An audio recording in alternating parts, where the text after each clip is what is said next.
은혜 받으실 하나님 말씀은 로마서 8장 5절로 8절.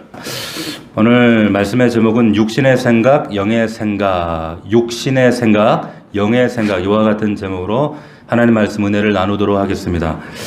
오늘 말씀을 보면 이 짧은 구절 가운데 계속해서 반복되는 말씀이 있지요. 그 단어가 뭡니까? 생각이라는 단어입니다. 생각이라는 단어가 계속해서 한 4번 정도 반복해서 나오게 됩니다. 이 생각이라고 하는 말은 오늘 본문에서만 강조하는 것이 아니라 성경 전체에서 생각이라는 부분을 굉장히 많이 강조를 합니다. 우리가 잘 아는 시편 1편에 있는 말씀, 거기에 보면 복 있는 사람은 어떤 사람인가에 대해서 논하고 있죠. 복 있는 사람은 어떤 사람이냐면 말씀을 주야로 사모하여서 그것을 묵상하는 자입니다. 자, 묵상이라는 게 뭐예요?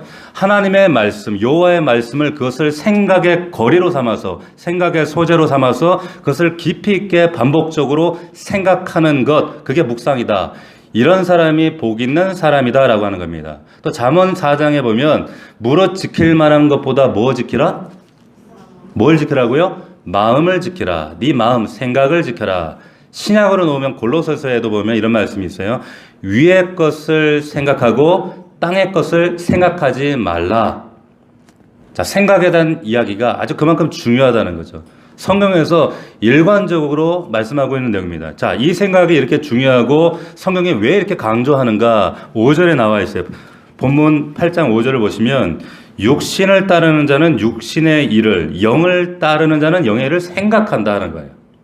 자, 여기 본문 구조를 우리가 먼저 살펴볼 때 먼저 여러분들 어떤 단어를 좀 정의할 필요가 있는가 하면 따른다라고 하는 말입니다. 따른다. 이 부분을 우리가 제대로 정의할 필요가 있는데 여기에 보면 언뜻 보면 따른다 그러면 우리가 뒤쫓아간다, 붙잡는다 뭐 이런 뜻으로 물론 문법적으로 보면 수사적으로 보면 그렇게 보일 수는 있지만 본질적인 의미는 따른다는 것은 뭐냐면 지배당한다는 거예요.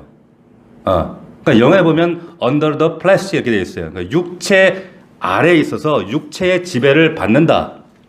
지배받는다 이런 뜻입니다. 그러니까 육신을 따른다는 말은 무슨 뜻이냐면 육신의 지배 아래 있는 사람이 된다. 육신의 지배 아래 있는 사람은 육신의 일을 생각할 수밖에 없고 영의 지배를 받는 사람은 영의 생각을 할 수밖에 없다라고 얘기하는 겁니다. 자, 그러면 여기 중요한 원리. 그 생각이라고 하는 것은 그 생각하는 사람의 그 주체가 내가 육신의 지배를 받으면 육신 것으로 흘러가고 영의 지배를 받으면 영의 것으로 흘러갈 수밖에 없다라고 하는 것을 지금 말씀하고 있는 거예요. 자, 그러면 어떻게 된다는 건가? 결론이 6절에 나옵니다. 6절을 같이 한번 보세요. 결론이 어떻게 돼? 이렇게 되면 같이 읽어볼까요? 시작. 사망이요 영의 생각은 생명과 평안이다. 보세요. 여기 보면 육신의 생각, 영의 생각이 어떤 열매로 귀결되어진다라고 하는 것을 보여줘요. 어떤 열매? 육신의 생각은 무슨 열매입니까? 사망의 열매. 영의 생각은 어떤 열매예요? 생명과 평안의 열매를 맺는다는 거예요. 그러니까 우리 마음속에 내가 뭘 담아놓고 어떤 것을 강구하고 어떤 것을 추구하고 어떤 것을 내가 생각하고 계속해서 떠올리냐가 결국에 내 삶의 어떤 열매들로 귀결된다라고 하는 거예요. 그게 영이든 육이든 그렇다. 그러면 이제 이런 질문을 하는 거예요. 그러면 계속 영적 생각하면 영한 평안과 생명의 열매가 맺히겠구나. 당연한 논리적 귀결로 그렇게 가는데, 그런데 말씀을 보면 그게 우리 생각만큼 쉽지 않다는 겁니다. 그렇게 안 된다 얘기하는 거예요. 자, 왜 그런가? 7절, 8절을 보면 보세요. 7절. 육신의 생각은 하나님과 원수가 되나니 이는 하나님의 법에 굴복하지 아니할 뿐 아니라 할 수도 없다. 할 수 없다는 거예요. 근데. 네? 자, 8절 다 같이 읽어보겠습니다. 시작. 잘 보세요. 육신에 있는 자들은 하나님을 기쁘게 할 수 없다. 지금 바울이 그러니까 지금 뭘 얘기하는 거냐면 육신의 한계를 얘기하는 거예요. 한계. 그러니까 육신에 속한 자들, 거듭나지 않은 사람들은, 불신자들은 어떠냐면 하나님의 것을 알 수도 없고 이해할 수 없고 도달할 수도 없고 뭐 하나님의 속한 것 알고 싶지도 않고 하나님의 소원, 기쁨 거기에 관심 없어요. 잘 보십시오. 여러분, 우리가 지금 예배 자리에 이렇게 나와 있습니다. 우리는 믿는 자들은 예배 참 피곤한 육신을 끌고 이 자리에 나왔지만, 그럼에도 하나님은 장막 가운데 나아간다. 그 기쁨과 감사함으로 나아간다가는 그 정말 기쁨과 즐거움을 가지고 이 자리에 정말 장막 가운데 나아가는 그런 시간이에요. 그런데 불신자들에게 그들이 지금 예배의 자리, 하나님을 아는, 가까이 하는 자리에 나간다? 그 사람들에게는 뭐예요? 고통일 뿐입니다. 고통이죠. 그 사람들은 그런 알만한 것들, 이해할 만한 것들, 그리고 하나님을 향한 소원 이런 것들이 전혀 없어요. 근데 믿는 자들은 어떻습니까? 믿는 자들은 잠시만 하나님이 내 삶 속에 부재만 하더라도 내 마음속에 허무함과 고통이 가득 차는 것을 우리가 느껴요. 아, 이게 아니구나. 왜 그렇습니까? 말씀에 의하면 육신에 속한 자가 아니라서 그래요. 우리는 영에 속한 자들이기 때문에 그렇다는 거예요. 고린도전서 우리 한번 말씀 찾아보겠습니다. 고린도전서 2장을 한번 찾아보겠습니다. 고린도전서 2장. 자, 우리 일주일 만에 성경 펴보는 분들 있잖아요. 그죠? 누구라고 딱히 얘기 안 하겠어요. 자, 고린도전서 2장 13절 14절 우리 보시면, 고린도전서 찾으셨어요? 로마서 다음에 있어요. 고린도전서 2장 13절 14절. 여기 보면 13절에 우리가 이것을 말하거니와 사람의 지혜가 가르친 말로 아니하고 오직 성령께서 가르치신 것으로 하니 영적인 일은 어떻게 한다고요? 영적인 것으로 분별된다는 거예요. 육이 아닙니다. 영적인 것, 성령께 속하고 하나님께 속한 것, 하늘에 속한 것은요, 오직 뭘로만 분별이 되고 뭘로만 이해가 가능해지냐면 성령이 우리 마음에 부어진 바 되면 그래야 이해가 된다는 거예요. 그렇지 않으면 절대로 이해될 수 없다라고 말씀하고 있는 겁니다. 두 번째 14절로 넘어가면, 육에 속한 사람은, 거듭나지 않은 사람은 그러면 하나님의 성령의 일을 받지 않는다. 받을 수가 없어요. 이는 그것이 그들에게는 어떻게 보인다고요? 어리석게 보여요. 더 나아가서 또 그것들을 알 수도 없나니 그러한 일은 영적으로 분별되기 때문이다 라고 하는 거예요. 자, 바울이 여기서 중점적으로 강조하는 바가 뭐냐면, 네가 하나님의 영적인 일들을 받아들이고 기뻐하고 감사하고 누리기 위해서는 너의 사고방식, 그리고 너의 사고방식이 영적으로 이게 작동이 돼야 되는데, 그렇게 되기 위해서는 반드시 필요한 게 뭐냐? 거듭나야 된다라고 말씀하는 겁니다. 거듭나야. 그래야 내 영이 거듭나야 예수 그리스도의 핏부림을 입고 내 영에 계시는 성령님으로 말미암아 이 영적 생각들이 작동된다라고 하는 거야. 세상 사람들은 에이구 저것들 이러는데, 우리는 이것이 하나님을 향한 소원과 소망과 기쁨이 된다는 거죠. 자, 성령이 왜 이렇게 강조를 하고 생각을, 사도 바울이 지금 로마서에서 왜 이 부분, 생각이라는 부분들을 왜 이렇게 강조하냐면, 여기에는 사도 바울의 인생의 개인적인 체험이 아주 깊이 농축되어 있어요. 자신의 감정인 거예요. 바울이, 여러분 익히 알다시피 사도 바울은 히브리인 중에 히브리인이요 베냐민이었습니다. 난지 8일 만에 할례를 받고 율법에 흠이 없고 바리새인 중에 바리새인이요, 정말로 자기 유대교 사람들보다, 영갑자들보다 훨씬 더 열심으로 믿어가지고, 그래서 율법으로는 흠이 없고 스스로도 고백할 만큼 가발리알 문화생이었고, 정말로 성경과 그리고 율법에 관한 한 타의 추종을 불허할 만큼 정말로 앞선 그런 사람이 사도 바울이었어요. 근데 이런 사람이, 이 성경에 통달했던 사도 바울이 예수님을 제대로 인식했어요, 못했어요? 인식해서 못했어요. 옛날에 사울 때 못했어요. 자, 우리 고린도후서 5장 16절로 한번 가보겠습니다. 여러분, 오늘 말씀 아주 중요합니다. 고린도후서 5장 16절로 가보시면, 자, 291면에 있죠. 고린도후서 5장 16절에 보면 한번 읽어볼까요? 고린도후서 5장 16절 시작. 그러므로 우리가 이제부터는 어떤 사람도 육신을 따라 알지 아니하노라. 비록 우리가 그리스도도 육신을 따라 알았으나 이제부터는 그같이 알지 아니하노라. 자, 뒷부분 고백을 잘 보시면, 비록 우리가 사도 바울을 포함하는 거잖아요. 거기 보면 내가 사실은 어떠했다고요? 옛날에 예수 그리스도를 뭐를 따라서 알았다 그래요? 육신을 따라서 알았다는 거예요. 육신을 따라서. 이게 무슨 말이냐면 바울은 예수 그리스도 성육신 하신 이 땅에 내려오셔서 완벽한 계시로서 눈앞에 나타나신 이분이 하나님이 내 눈앞에 나타났음에도 불구하고 바울은 예수를 메시아로 알았다는 겁니까? 몰랐다는 겁니까? 몰랐다는 거예요. 왜? 여기 나오잖아요. 육신을 따라서 알았기 때문에. 육신을 따라서 그리스도를 알았기 때문에 몰라요. 성경에 통달하고 율법에 흠이 없고 정말로 모든 사람들이 야 대단한 바울이다 할 그럴지라도 이 사람은 어떤 시각으로 예수를 바라봤냐면 여전히 거듭나지 않은 상태였기 때문에 육적인 시각밖에 그에게 없는 거예요. 예수가. 그러니까 보기는 보아도 본 것이 아니고 듣기는 들어도 들은 것이 아니고 깨닫지도 못하고 마음에 깨닫는 바가 전혀 없는 거예요. 예수에. 근데 예수가 눈앞에 나타나시고 그분 말씀 듣고 이제 깨닫고 뒤집어져야 되는데 반대 일만 하는 거죠. 어떻게 했습니까? 사도 바울이? 어떻게 해요? 스데반을 돌로 쳐 죽이는데 가편 투표를 하고 그리고 사도 바울이 앞장서서 예수 믿는 사람들 잡아 죽이고 사도행 7장에 보면 스데반 죽는 것을 뭐라고 했냐면 스데반 죽는 것이 마땅하도다 그래요. 마땅하다. 당연하다 여겼다는 거예요. 왜? 자신의 육적인 시각으로 이 상황과 이 사람을 바라볼 때 이 스데반은 누굽니까? 이단이에요. 신천지입니다. 신천지인 거예요. 그러니까 당연히 메시아도 예수도 메시아가 아니라는 결론에 딱 도달했다는 거예요. 육적인 눈을 따라서 보는 사도 바울도. 그러니까 바울이 볼 때 예수 따르는 사람들은 다 이단. 그리고 당시 유대교의 입장에서 볼 때 이 그리스도 이 사람 따르는 사람들은 다 뭐예요? 이단 종파가 되는 거예요. 자, 그런 사도 바울이 언제 확 뒤집어져요? 어디서? 다메섹에서 뒤집어지잖아요. 180도 확 뒤집어집니다. 무슨 말이냐? 영적으로 비로소 예수 그리스도 살아계신 예수 그리스도를 충격적으로 어떻게 해요? 인카운터를 한 거예요. 인카운터 거듭났단 말이에요. 이때 비로소 천둥 번개 지난 장마 때 막 어마어마했잖아. 꽝 치는 것처럼 그의 영혼 가운데 예수 그리스도가 나타나셔서 사도 바울이 묻잖아요. 주여 누구십니까? 나는 네가 핍박하는 바로 그 예수다.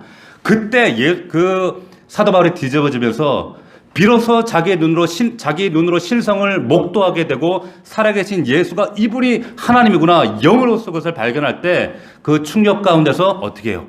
거듭나게 되는 거예요. 다메섹에서. 그래서 영적인 충격 가운데 사도 바울이 들어가잖아요. 거듭나면서. 그래서 어떻게 됩니까? 사도행전을 보면 눈이 감겨버리죠. 눈을 못 뜨잖아요. 육적인 눈은 감기는데 영적인 눈은 띄어져서 비로소 어떻게 해서 예수 그리스도가 메시아가 되는지 전에는 머릿속으로 도무지 납득이 안 되는데 그것이 환히 밝혀 이해가 되어지고 전에는 보기는 보아도 보지 못하고 듣기는 들어도 깨달음이 없었던 그 예수 그리스도 율법의 말씀이 확 이해가 되어지더라는 거예요. 그때 비로소 스데반이 왜 그토록 저 순교의 자리까지 저 밀어난 것 왜 저렇게 죽을 수밖에 없었는지가 그게 납득이 되고 자신이 얼마나 큰 잘못을 지금 범했는가 얼마나 어처구니 없는 짓을 했는가라는 사실을 사도 바울이 깨닫게 된 겁니다. 영적인 사람이 바뀐 거죠. 우리도 마찬가지인 거예요. 성령의 역사가 없이는 우리가 거듭나지 아니하면 절대로 영적인 것들, 하나님의 생각의 방식이 우리 안에서 어떻게 해요? 작동하지 않습니다. 작동하지 않아요. 육에 속한 사람들은요, 하나님의 것을 이해할 수도 없고, 받아들일 수도 없고, 기뻐하지도 않습니다. 오직 거듭난 사람만, 그 영혼이 하나님의 생명수로 넘치는 사람만이 납득이 되고, 이해가 되고, 설명이 된다는 거예요. 자, 여러분들이 잘 아는 그 송명의 시인 잘 아실 거예요. 그죠? 예. 나라는 시를 지었잖아요. 이 송명의 시인이 여러분 태어날 때 탯줄이 목에 감겨서 나왔어요. 그러니까 숨이 호흡을 못 하니까 이게 뇌병변 중증 장애인 1급으로. 그래서 이 송명의 시인이 17살 때까지 집 밖을 못 나간 그런 분입니다. 근데 이분이 도무지 살면서 정말 희망이 없잖아요. 그런데 살면서 가장 자신이 비참하고 자신의 존재 가치를 부정하고 싶을 때가 언제였는가 하면 창밖을 이제 침대에 누워서 창밖을 이렇게 보는데 자기 또래 그 학생들이 책가방 메고 학교 가는 모습을 이렇게 보잖아요. 근데 그 모습을 보면 너무 부럽고 근데 반대로 자기는 너무 부끄럽고 초라하고 왜냐하면 부모님이 얘가 나가서 사람들한테 위해를 가할까 혹은 사람들이 막 손가락질 할까 싶어 17살 때까지 밖을 못 나가게 한 거예요. 그러니까 내가 왜 살지? 난 도대체 누구지? 내가 왜 나는 이렇게 태어났지? 자기를 원망하고 정말 자기를 탄식하면서 이렇게 살았던 사람인데 17살 때 하나님을 인카운터하죠. 하나님을 만나는 거예요. 하나님이 그 송명희 시인에게 찾아와 주신 거예요. 그때 찾아와서 만나 주신 그 하나님을 고백한 게 나라는 고백이에요. 한번 들어보세요. 뭐라고, 그 내용이 어떤 내용이었습니까? 나 가진 재물이 없고 나 다른 사람들이 가지고 있는 지식이 내게 없으며 다른 사람들에게 있는 건강 내게 없으나 나는 다른 사람들이 없는 것이 내게 있습니다. 나 남이 못 본 것을 보았고 나 남이 듣지 못한 것을 들었으며 나 남이 받지 못한 사랑을 받았고 나 남이 깨닫지 못한 것을 깨닫게 되었습니다. 이 고백을 하게 된 거예요. 여러분, 이게 송명희 시인이 이게 뭘 의미하겠습니까? 이 고백이 바로 하나님의 영이 임해서 영적으로 거듭남으로 말미암아 전에는 보지 못하고 듣지도 못하고 깨닫지도 못했던 이런 하나님의 사랑과 은혜가 전율적으로 내 안에 와 닿을 때 비로소 알게 됐다는 거예요. 영적으로. 할렐루야. 여러분, 이런 경험 있지 않으세요? 나는 그런 경험이 아직 긴가민가요 하시는 분들은 기도하시면 돼요. 하나님, 나에게도 이런 담의 세계, 이런 송명희 시인의 감격이 하나님 있기를 원합니다. 자, 여러분 보세요. 인간에게 있어서, 우리 사람에게서 하나님이 허락하신 최대 선물이 뭘까요? 최대 선물이 뭐예요? 여러분, 천국 가면 여러분들 뭘 누릴 것 같아요? 천국 가시면. 천국 가면은 딱 저기 비치 파라솔 펴놓고 모히또 한잔하면서, 아니면 2,000평 되는 저택에 탁, 야, 이거 역시 천국에 이거 내 집이야 이러면서, 아니면 여러분들 좋아하는 BMW, 뭐 벤츠, 더 좋은 게 뭐지? 페라리 팍 타고 다니면서 이런 거 누리는 거예요. 이게 천국에서 누리는 걸까요? 네?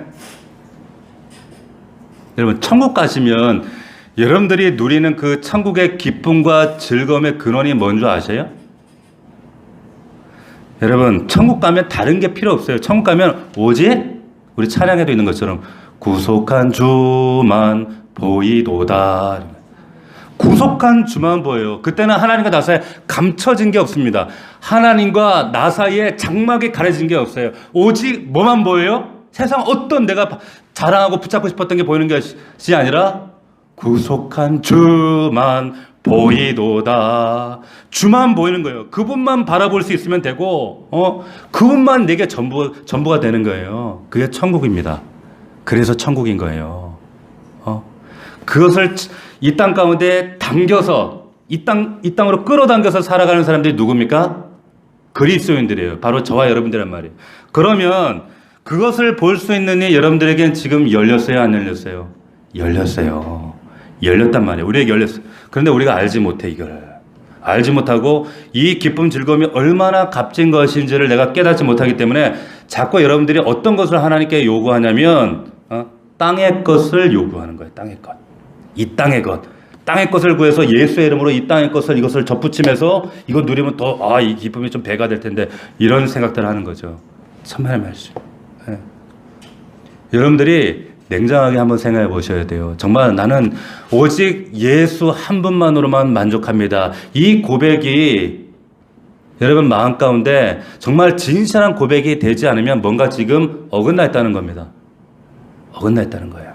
여러분, 근데 심각한 문제는 사실 다른 데 있습니다. 그게 뭐냐면, 우리 거듭났잖아요. 거듭난 우리가 거듭났는데, 그럼 우리 속에는 영에 속한 사람, 영이 계시는데, 바로 그런 우리가 어떤 생각을 하고 있냐면, 영의 생각을 해도 모자랄 판에 어떻게 합니까?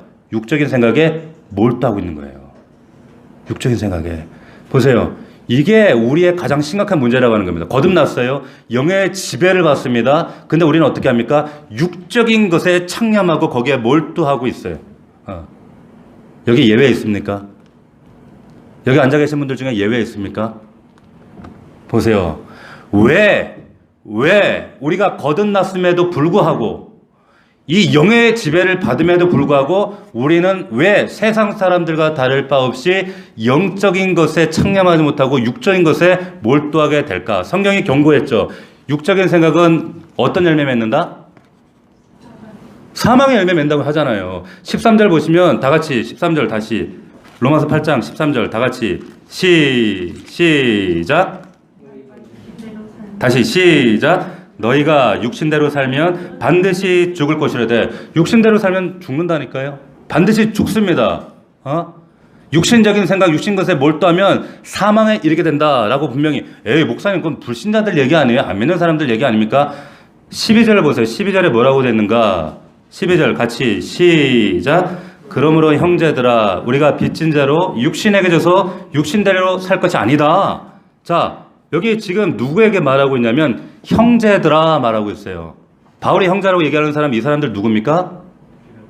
믿는 사람들이에요. 그리스도인들이에요. 믿는 우리가 육신에게 져서 안 된다. 육신에게 져서 육신의 생각에 창념하고 거기에 몰두하게 되면 어떻게 된다? 결국에 이르는 것은 사망이다 라고 말씀하고 있는 것입니다. 사망입니다. 사망. 여러분 왜 거듭났다고 하는데 우리는 왜 육신적인 생각에 몰두하는가? 영적인 사람으로 변화됐는데 거듭났는데 그러면서 타협하고 미루고 아유 좀 나 좀 내비둬. 아유 뭐 사는 게 다 그런 거지 뭐 세상 사람이라고 나 우리나 뭐 다를 게 있어? 보세요. 우리가 여러분 보세요. 거듭나는 거에 대해서는 거듭남에 있어서는 우리가 육적인 사람에서 영적인 사람으로 옮겨가는 데는 거기에 우리의 어떤 할 일이 있습니까? 없습니까? 내가 할 일이 있어요? 없어요? 에? 없어요. 내가 거듭났다고 하는데 거긴 내가 숟가락 얹는 거 아무것도 없어요. 내가 다시 말하면 내가 가진 공로가 없단 말이에요. 지금 여기에 말하면 공로 없이 은혜로만 하나님의 전적인 은혜로. 그러니까 사도 바울이 지금 이렇게 다메섹에서 그런 놀란 하나님을 만난 인카운터가 지금 바울이 지금 노력해서 그렇게 된 게 아니잖아요. 하나님이 일방적으로 찾아와서 일방적인 은혜를 쏟아 부으셔서 그걸 꼬꾸라뜨려 버린 거예요. 사도 바울을 거듭나게 해주신 거죠. 마찬가지입니다. 하나님의 일방적인 은혜로 우리를 거듭나지만 영적으로 거듭나는 것은 우리가 행할 바가 아니지만 거듭난 후에 하나님 말씀의 지배를 받고 주의 길을 따라가는 그 모든 거에는 거기서부터는 뭐가 있어야 됩니까? 우리의 의지가 필연적으로 선택이 돼야 돼요. 우리의 의지입니다. 의지. 네. 자, 제가 여러 번 이런 말씀 드리는데 우리 안에 성령 하나님이 계셔요. 성령 하나님은 젠틀하시다 이런 얘기를 자주 해요. 젠틀하신 분이라고. 이 말인 역은 무슨 말이냐면 그분은 인격적인 분이시기 때문에 여러분들이 성령께서 여러분들 마음까지 감동하시는데 거절하거나 거부하잖아요. 그럼 여러분들 강권적으로 끌고 가지 않아요. 여러분들 멱살 잡아 말 안 들어 이래가지고 내리 눌러가지고 막 강제로 끌고 가시지 않습니다. 왜? 젠틀하시기 때문에. 예. 어떻게 하세요? 잠시 놔두세요. 그런데 그럼 우리 안에는 육적인 생각들이 우리를 지배하는데 그런 믿는 자의 육적인 마음에 창념하고 있는 믿는 자들의 마음 상태는 어떻게 되는가 하면 첫 번째는 기력이 소진됩니다. 기력이 소진돼요. 여러분 다 느껴보시지 않았어요? 내 육적인 것에 몰두하고 창념하면 하나님의 생각과 하나님의 소원들이 내 안의 삶 속에서 사라지고 나면 그 육적인 것들이 내 영혼의 기력들을 갉아먹어요. 갉아먹습니다. 기력이 소진되고 힘이 쭉쭉 빠져나가요. 예수님 그 말씀하셨잖아요. 가시나무 떨기에 지금 말씀 씨가 뿌려졌는데 이게 열매가 안 된다는 거. 왜? 염려와 세상 것, 근심 걱정 이런 것 때문에 가로막혀서 생명의 열매 못 맺는다. 그 상태가 되는 거. 완전히 메말라 버리는 상태가 돼버리는 거예요. 자, 우리가 보세요. 예배할 때 우리 이제 그 정혜중 집사님 또 우리 윤 집사님이 찬양할 때 오른손 들고 찬양합시다. 뭐 일어나 찬양합시다 이럴 때가 있잖아요. 간혹. 그런데 그때 하고 싶은데 이게 손이 안 올라가. 다 손을 올리고 이러는데 이게 안 올라가. 이게 물론 이제 불편해서 몸이 불편하고 힘이 없어서 그런 분들도 계세요. 그런데 이거 왜 안 올라갈까요? 이게 힘이 없어서가 아닙니다. 사지 육체 멀쩡한데 왜 이게 손이 안 올라갈까요? 왜? 기력이 소진돼서 그래요. 소진돼서 그런 거예요. 여러분 통성으로 기도하겠습니다 하는데 기도가 목구멍으로 이 목구멍 뒤로 넘어가서 안 나와. 저는요 그냥 옛날부터 원래 조용히 묵상했어요. 묵상 기도만 했어요. 아니요. 부르짖는 기도를 하면서 내 영혼이 깨어나는데 이런 기도를 하려고 해도 의지적으로 해도 안 나와요. 왜 그럴까요? 힘이 없어서가 아니라 영적으로 영혼이 기력을 상실해서 그렇습니다. 빨리 깨어나셔야 돼요. 자, 보세요. 또 두 번째로 어떤 일이 발생하는가 하면 하나님과 우리 사이의 관계에 거리가 이격돼 버립니다. 떨어져 버려요. 자, 영적인 예민한 사람들 이거 딱 압니다. 딱 알아차 버려요. 뭔가 하나님이 나에게서 지금 거리를 벌렸구나. 하나님 뭔가 나 사이에 뭔가 예전과 다르구나. 이게 뭔가 이상하다. 근데 영적으로 무뎌지면 이게 어떻게 되는가? 삶 주변으로 사망의 열매들이 맺어지기 시작합니다. 열매들이 나타나게 돼요. 징후들이 나타나기 시작. 자, 그러면 다시 본론으로 돌아와서 그러면 이러면 우리는 어떻게 해야 되는가라고 하는 거예요. 어떻게 해야 돼요? 생각을 바로 잡으시면 돼요. 생각을 바로 잡는 거예요. 자, 여기 13절을 주목하시면 여기에 말씀에 두 가지 해결책이 등장을 하고 있습니다. 두 가지 해결책이 뭐냐?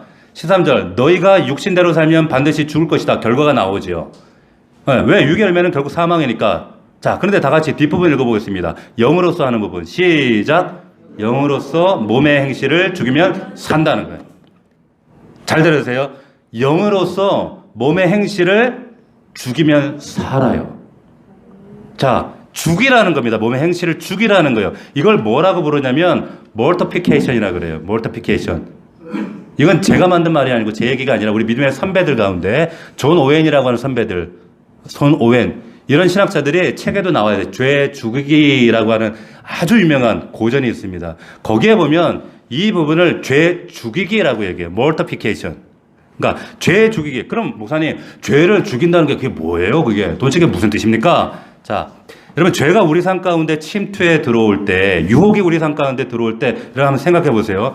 죄가 우리 삶 가운데 들어올 때 어떻게 들어오게 되는가 하면 처음부터 죄가 내가 죄다라고 자기 정체를 밝히 드러내고 들어옵니까? 아니면 숨기고 들어옵니까?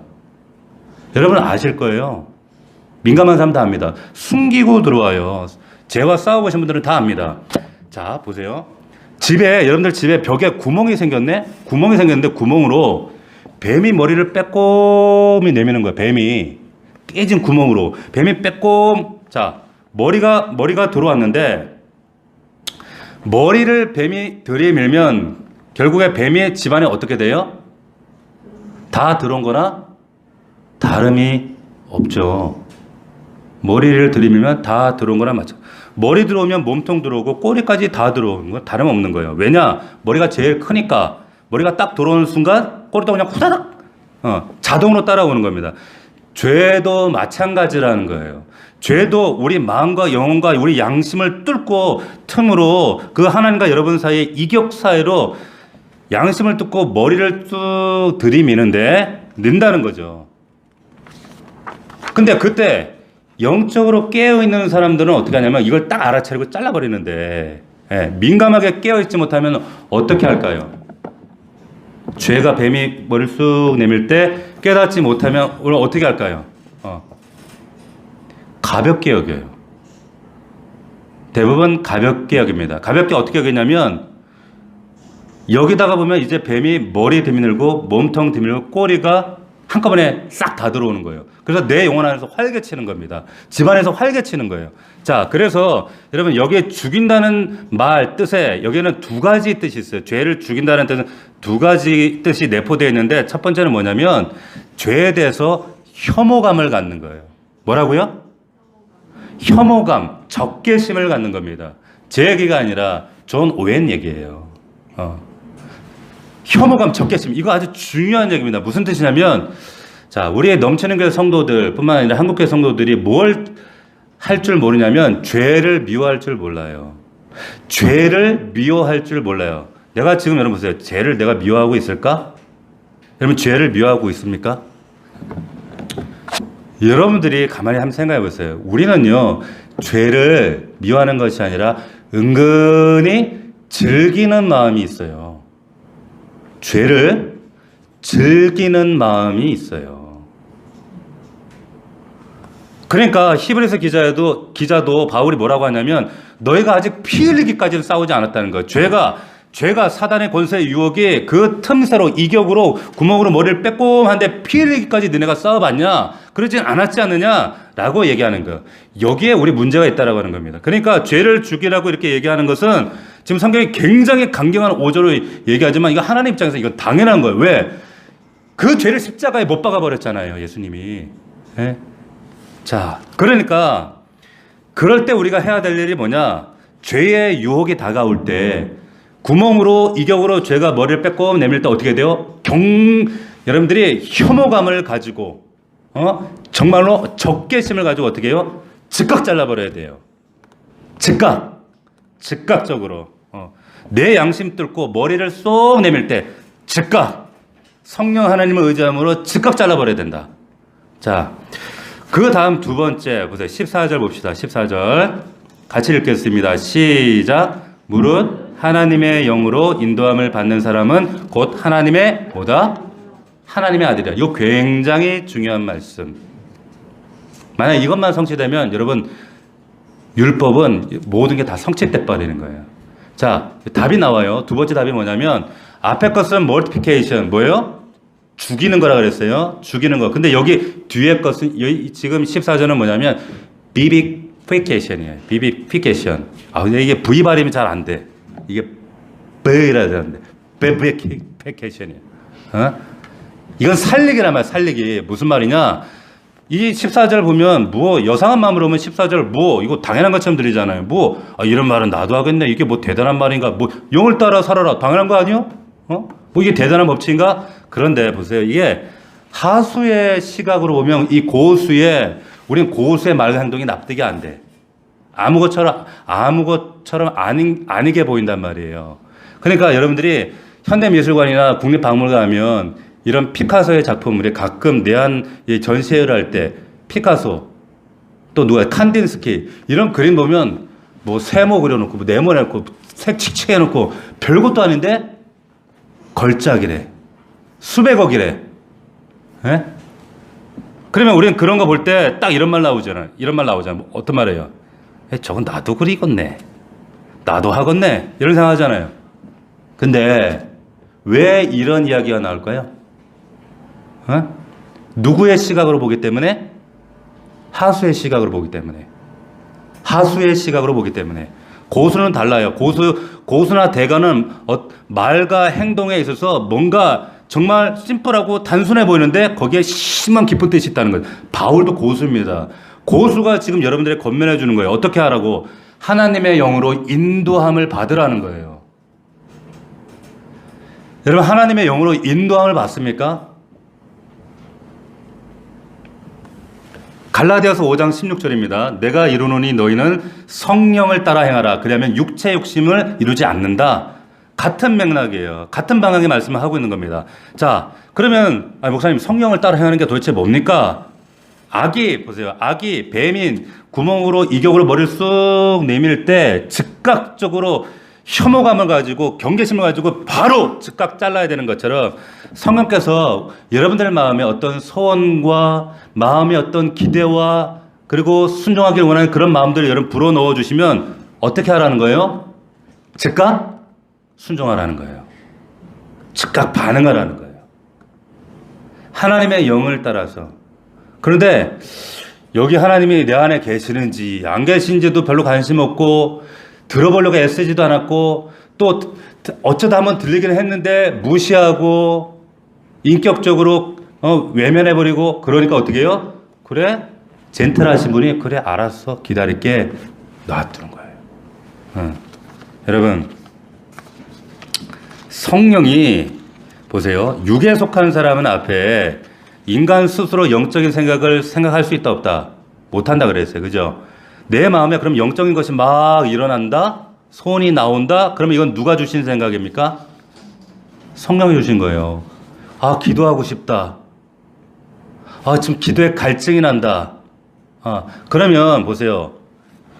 오늘 말씀에 의하면 이 기도하라고 싶다는 생각은 절대로 여러분 속에서 스스로 나오는 생각이 아니라는 거예요. 이 생각은 누가 주시는 생각이라고요? 성령이 주시는 생각이라고 여러분 확신하셔도 돼요. 아, 금요 예배 가서 나 지금 말씀 듣고 지금 내 문제 하나님과 쇼부를 보고 싶어, 기도하고 싶어. 자, 이게 여러분들 이런 성령의 권면이 여러분들 스스로 하는 생각이 아니라는 거예요.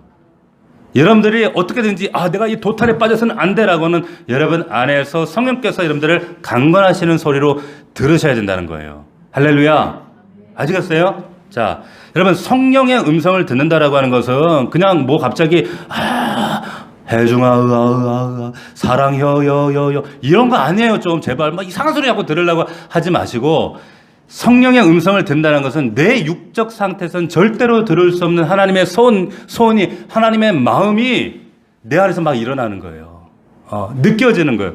그러면 어떻게 알아? 즉각적으로 반응하라는 거예요. 반응하라. 내가 기도하고 싶다는 생각이 들잖아요. 즉각적으로 무릎 꿇어보세요. 말씀 펴야겠다 싶은 생각이 들면 말씀 펴보세요. 그러면 하나님께서 분명히 너는 내게 부르짖으라 내가 알지 못한 크고 놀라운 일을 내게 보이리라 약속하시는 거예요. 즉각으로 순종할 때 이게 놀라운 일이 나타나는 거예요. 할렐루야. 아시겠어요? 자, 말씀을 맺습니다. 여러분, 하나님께서 여러분들에게 권면하실 때, 성령께서 내 안에 말씀하실 때 다음에 하지, 지금 바쁘니까, 지금 카톡 볼 시간도 없어, 밥 먹을 시간도 없어, TV 보고 해야지, 영화 보고 해야지, 이러지 마시고 즉각 해보세요. 작은 거라도. 그러면 하나님께서 즉각 역사하시고 여러분 안에는 샘솟는 하나님의 역사들이 선명하게 재현될 줄로 믿습니다. 여러분, 육적 생각은 사망입니다. 영의 생각은 생명과 평안입니다.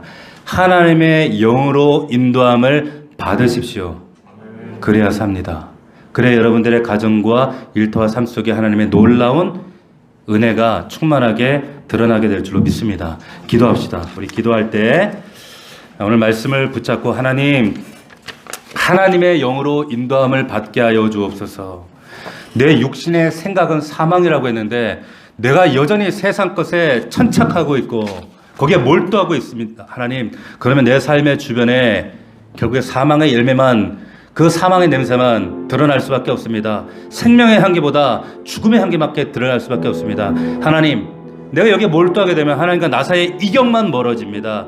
그 사이로 악한 사단, 이 죄의 역사가 하나님 머리를 들이밀 때 하나님 우리가 발견한 즉시 잘라버릴 수 있는 그런 분별력과 아버지 하나님 믿음을 허락하여 주시옵소서. 오늘 말씀이 살아있는 약속과 능력에 정말 내 체험의 말씀 될 수 있도록 도와주시옵소서. 우리 다 함께 통성으로 1분간만 기도하겠습니다. 살아계신 아버지 하나님, 은혜와 사랑을 감사합니다. 하나님, 그렇습니다. 육신을 따르는 자는 육신의 일을, 영을 따르는 자, 영의 지배를 받는 자는 영의 일을 생각합니다. 육신의 생각은 사망이요 영의 생각은 생명과 평안이니라.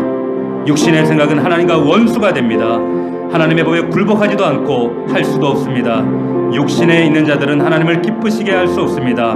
하나님, 사망의 열매 가운데 하나님 악한 사단이 이 죄의 영향력이 우리 가정과 일터와 삶 속에 침투하지 못하게 하시고, 아버지 하나님 반드시 이 죄를 죽이게 하시고 혐오하며 경멸하며 죄를 미워할 수 있는 마음을 주셔서 말씀으로 이기게 하시고 성령으로 이겨 싸워 승리하는 자들 될 수 있도록 하나님 역사하여 주시옵소서.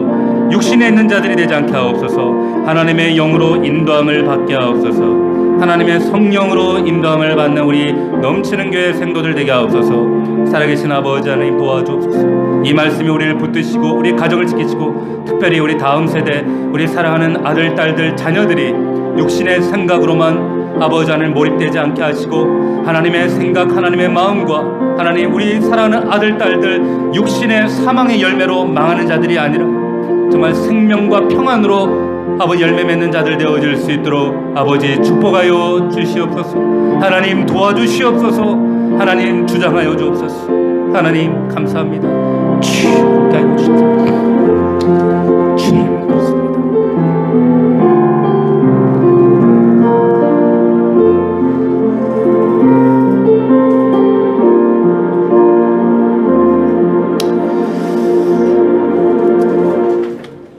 하나님, 육신을 따르는 자는 육신의 지배를 받고 영을 따르는 자는 영의 일을 생각하고 영의 열매를 맺는다라고 하셨습니다. 육신의 생각은 사망이요 영의 생각은 생명과 평안이라고 하셨습니다. 육신의 생각은 하나님과 원수가 됩니다. 아버지 하나님, 하나님의 영으로 따라 정말 살리는 그런 놀라운 우리 믿음에 넘치는 교회 공동체가 되게 하시고 우리 사랑하는 성도들 한 사람 한 사람이 될 수 있도록 도와주시옵소서. 죄를 죽이게 하시고 경멸하게 하시고 혐오하게 하시며 죄가 그 하나님과 우리 사이에 이격이 혹 생겼을지라도 그 가운데 죄가 머리를 들이밀 때 단호하게 즉각적으로 잘라낼 수 있는 믿음의 사람들 되게 하시고 성령으로 이기게 하시며 말씀으로 기도로 이기는 자들, 하나님의 영으로 인도함을 받는 자들 될 수 있도록 하나님 역사하여 주시옵소서. 예수님의 이름으로 기도하옵나이다. 아멘.